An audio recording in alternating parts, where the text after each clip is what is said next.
Hello, it's Kobe McCool. Today I'm talking you through how I mix and produce my vocals. Following on from the last video, I'm using the song Blue Moon, which is a song that I've recently released. It's linked down below. I'm just going to talk you through my vocal chain and how I've arranged everything so that I can keep on top of the mix, and then I'll give you some tips at the end. Lots of different things that I did to make sure that I had a mix that I was happy with. As promised in the last video, there will also be a free vocal cheat sheet linked below with a concise description of all of the points so that y'all can follow along without getting lost. I really hope it helps. Enjoy that one. Pow. I'm going to focus primarily on my lead vocal in this particular video. I'm going to make a specific video about adding vocal layers, harmonies, atmospheres, but I'll give you a little taste of what's there at the end. Here's another example of the final outcome, and then we'll dive in and break it all down. Light my way through the darkest of nights. Keep me safe. I unfold with your light in my eyes.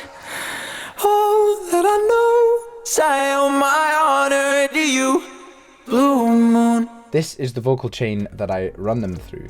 Now, they get sent immediately to channel 16, which is my lead vocal channel. They have different effects here and then different sends here. And all of each of those sends gives information to different effects, whether that's reverbs or delays. I also have a continuation because I wanted to add in a few other effects on this particular project. I always have these effects, and anything I add on to the second channel here is often more of a taste or preference, but this is the foundation that's always there. The reason I have it set up like this is so that I can listen to the dry vocal on its own, or with the effects, or the effects on their own. Light my way through the darkest of nights. Keep me safe through the hardest.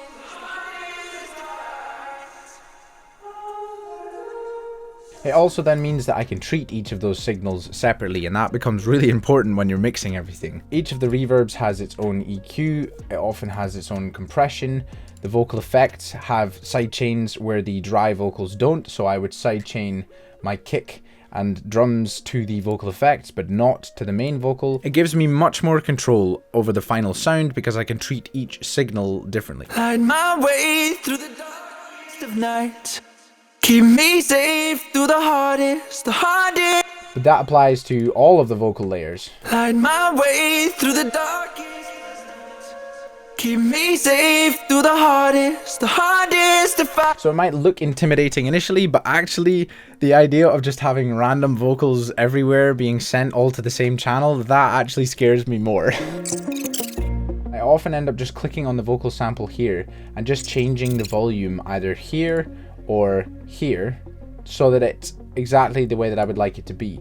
If there's a particular phrase that's really different, like from one section to the next, I will either automate the volume using an automation clip. You just right click and click automate volume, or you can do it from here. You can automate almost anything from anywhere in FL Studio, which is great. Another thing that I actually also really like to do, you can click normalize, but I also like going into the pre-computed effects and clicking clip and then boost, especially if I want some really nice saturation on the vocal. If it's like a high energy and you want that kind of metallic sound to the vocal, I actually find just starting off with this is great. If I turn that off, you see the vocal gets... Light my way through the darkest of nights. The vocal gets much smaller. My way through... So it makes it much louder, and it just gives it this like nice saturation. Light my way through the darkest of night. Obviously you have to be careful with it if you push it too much. Light my way through...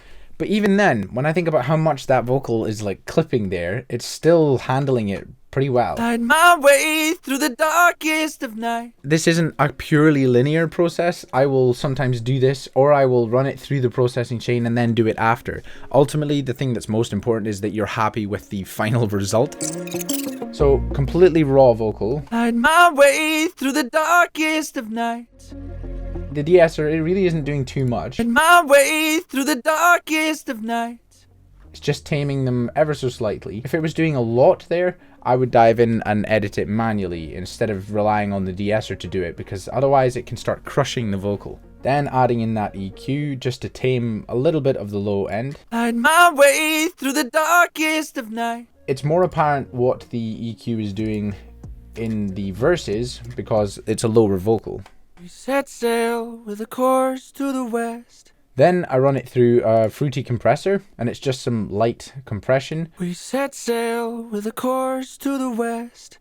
Heart of blue and the song of the wind in my chest. I don't make one compressor do all of the work. I find that that produces a better sound overall if I spread it across a few compressors. So I start with the fruity compressor, then I add the virtual mix rack. And this is from Slate Digital, and you can add a variety of different things to it. I go for a subtle amount of EQ and then an FG 116 compressor. This does quite a bit of compression and then just a little bit of shimmer and thickness, but I always find I have to be careful with these. If I push this too much or if I push this EQ too much, when I run it through the mastering chain, the vocal just feels too brittle. Heart of blue and the song of the wind in my chest. It's just some slightly heavier compression than the previous one. Set sail with a course to the west. And then adding revival, it just adds a little bit more body back in and then a little bit of shimmer on top of it. Set sail with a course to the west. Heart of blue and the song of the wind in my chest. Then I push it quite a bit with Orvox, so this is relatively heavy compression. Obviously it makes it slightly louder and it brings in some more body and thickness to the sound as well. We set sail with a course to the west. Heart of blue and the song of the wind in my chest. Steady we flew as we braced for the waves and thunder. Now I can hear there that it's gotten a little boomy in the lower end, so I might need to go back in and change the EQ here. This is what I mean about it not being a completely linear process, because as you add more of the effects, you realize you might have to go back and change some of the other things throughout the chain. Set sail with a course to the west.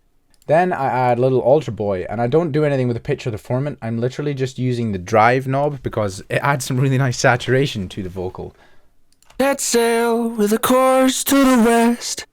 Heart of blue and the song of the wind in my chest. Like I say, that's my foundation. It's basically just a combination of EQing to try and remove or boost any frequencies that I like, and then some compression to try and smoothen out the vocal and just bring some more richness and body to it. None of the stuff that I do with each of the plugins is crazy, unless I want it to be, unless that's the effect that I'm going for, but I generally find it works well to pair a few different plugins together. You just have to find a combination that works well for your vocal. But if you can nail the recording process, like I mentioned in the recording video, you shouldn't have to do a crazy amount to the vocal to get it sounding really nice. Once I've run it through that basic chain, I then send it all to the different effects that I have. So I have a whole reverb, plate reverb, whatever effects I think suit the song that I'm creating. It really depends on the vibe I'm trying to go for. So the effects I have on this one are a whole reverb, a plate reverb, and a half delay. I unfold with the light in my eyes. All that I know is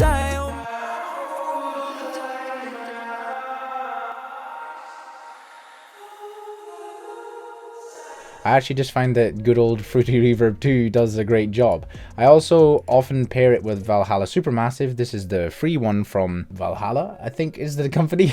I usually keep the mix relatively gentle. I don't push it up way too much. And I just combine those two together. Because I've separated them all out into their own individual mixer channels, I can then start adding my own EQs and compression to each of the different reverbs so that it really sounds the way that I like most. all that I know. Say all my honor to you. Blue moon, I unfold with the light in my eyes. All that I know. I find this helps really cleaning up the vocal mix with the rest of the track. It can get pretty muddy when you've got reverbs and delays that are just producing a wash of noise in the background. I like to add a plate reverb. Again, this is just with Fruity Reverb, except I've got the decay right down and the wetness right up, and the dry is also right down.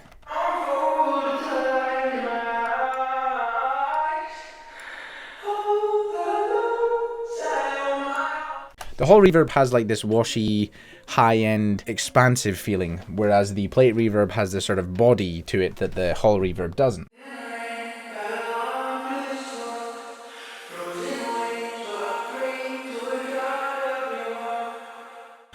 No other way but to chase on the tails of wonder.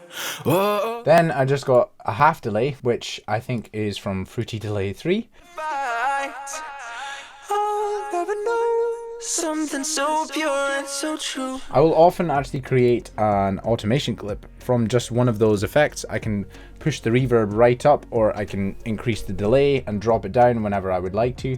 I think with this one, I just automated the vocal effects bus. So I have all of these effects bussed to here. So they all get sent to that vocal effects bus, and then I just created an automation clip here so that they come up and down wherever I feel like it's going to add impact. So this section, I wanted to emphasize the word spine to give you that spine tingling effect. So I just pushed the vocal effects down, and by pushing the vocal effect down, it draws the voice nearer to you. It feels more intimate. Feel the cold dizzy crawl down my spine. I unfold with your light in my eyes. I've also been testing adding Portal onto the vocal effects chain instead of just automating up the reverbs and delays like I often would, just to give more of a creative, unique effect. I've got Portal loaded on the lead and I'm just automating it up. I owe my honor to you, blue moon. I really love what that does to the vocals. I just think it's a really expressive vocal effect. I owe my honor to you, blue moon. It's just really cool. Within this continuation, I then have a couple different EQs and I can just push and take away any resonant frequencies, but this is really subtle. I used to go through and do all of this and boost and push frequencies to try and find ones that were harsh. I would just end up finding lots of things that I thought were really harsh because I was boosting them too much, and then would be doing this and just basically butchering the vocal and just doing way more than I actually needed to. It's usually pretty obvious when there is a resonant frequency. You don't have to boost it by much. You just go like that very gently and you'll find something, and you can just bring it down ever so slightly. I have an EQ at the beginning of the vocal chain just to try and take care of the vast majority of it, and then I just have one at the end just to try and sweeten it even more. I then take each of these and group it to the vocals, and each of the vocal effects and group it into the vocal effects bus, and then do a couple of different things to each of those buses for the final outcome. So on the main vocals, I just have another de-esser. It's more of a bus de-essing. Feel the cold dizzy crawl down my spine. I unfold with your light in my eyes. On the vocal effects bus, things are a little bit more interesting. I have a few different sidechains. I've got a kick sidechain, so if I turn the drums on, it's just pushing the vocal effects down, but not the lead vocals. So the lead vocal stays present, but the vocal effects are tamed a little bit, so the drums cut through nicely. Light my way through the darkest of nights. Keep me safe through the hardest of fights. I'll never know something so pure and so true. Blue moon. I also have a vocal sidechain, so I actually sidechain the lead vocal to the vocal effects. Sometimes I use this, sometimes I don't. It just depends on what I want to go for. This one had a lot of vocal effects in the background, so I found it worked quite well. All it does is push down the vocal effects whenever the lead vocal is present, and then it releases again when the lead vocal stops. Blue moon, feel the cold dizzy crawl down my spine. I unfold. It just saves me having to go in and automate all of the vocals up every time I want them to breathe and expand like it did just there. I mean, if I push it right down, Feel the cold dizzy crawl down my spine. I unfold with you. That gives you an example of what it's like when it opens out. When I said the word spine, it went woof and opened right out because just after I'd finished there was a pause. So that can be a really useful thing to do, but again, I don't want to overdo it. Then I have another EQ on this vocal effects bus just to be sure that the vocal effects aren't making it muddy. Just cleans it up nicely. And then I have an imager on that just to create a little bit more width with the vocal effects. Most of the width from the vocals is created from having a vocal stem pushed left and right. I just like to put an imager on just to enhance it even slightly more. When I load up my project template, this is already set up like this, and I can just throw vocals into whichever one of these that I think they would fit. So I have the layer ones already there. I have ad-libs there too. I can just drop vocals straight in and get creative with the ideas. For the other vocals, as I say, I'll make another video explaining in more detail how I do vocal ad-libs, layers, and they can be quite a bit more processed. I tune them often a little bit more if I want a metallic sound, or I'll leave them feeling a little bit more raw if I want more of like a gang, choir, group feeling. They say the hardest fight. I cut out all of the harsh sounds, S's, T's, sibilants, stuff like that, because the lead vocal has that covered. Keep me safe through the hardest of fights. I'll never know something so pure and so true. Bloom. I have an ad-lib channel here. I can just throw down any expressive ideas that come to me as I'm trying to maximize the emotional experience of the song. Crawl down my crawl with your light, my eyes.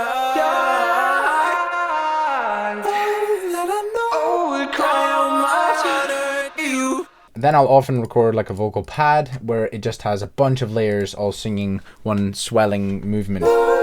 Something so pure and so true. Bloom. When I pair that with the lead vocal, Oh, that I know cry out my heart to you. Bloom. something I often find myself doing if there's a particular section of the vocal that just doesn't quite feel right, I can't get the EQ or the compressor or anything to make it work, I will just automate up an EQ or a compressor for that one section. So I really like the expression of the very final vocal, but I find it was just a little bit too harsh and brittle in the high end. I didn't want to change the entire vocal chain for it or re-record the vocal because I liked it. I just found an EQ that worked and then just automated that up right at the very end. All that I know is I owe my honor to you. Blue moon. If you can develop a good ear for EQ, compression, and then set up a good signal flow, you just send all the information to the right places, you're going to go very far with mixing. You're probably going to be able to create mixes you're really happy with, so long as you obviously get the recording and the comping right. I'll be sure to make more videos in the future dedicated to mixing in general, because it really depends on what you're going for alongside the rest of the track. It depends on the vocal that you're recording and how you want it to feel. But something I would generally recommend is having a reference vocal when you're creating something, so that you know what you're aiming for when you're tweaking all of the buttons. There's nothing technically wrong with anything. If you want some really harsh, crispy vocal, then that's fine. You just need to know what to do to get that. But if you want something nice and luscious or smooth, you also just need to know what to do to get that. But having a reference can be helpful. Otherwise, you just end up tweaking things all the time and you don't really know what you're trying to achieve. Everything affects everything when you're mixing, so it's not always just about changing the vocals. You might feel like the vocals aren't working, but it's actually just because there's mud coming from some other instrument element. You want to learn to listen to everything. Sometimes to see whether the vocals are working, you listen to the rest of the instrumental. I find it's also important to listen at both opposite ends of the extreme. So listen to the vocals really loudly to see if there's anything that really jumps out. You also just want to turn it right down, because actually I find that can be quite revealing. If you're blasting your ears with something, it can give you a false sense of security. Of course, this is just how I do it. You can do whatever you want. I hope some of the things I've suggested are helpful for you. If you've got any questions, just send me a message on Instagram or leave a comment down below. I'd love to hear from you. I look forward to sharing the next vocal video with you, and the song Blue Moon is linked below. Please do go check it out, add it to your playlist if you enjoyed it. Click like and subscribe, all those wonderful things. I will see you in the next video, but until then, believe in yourself and you will be unstoppable. Bye. Hardest to fight.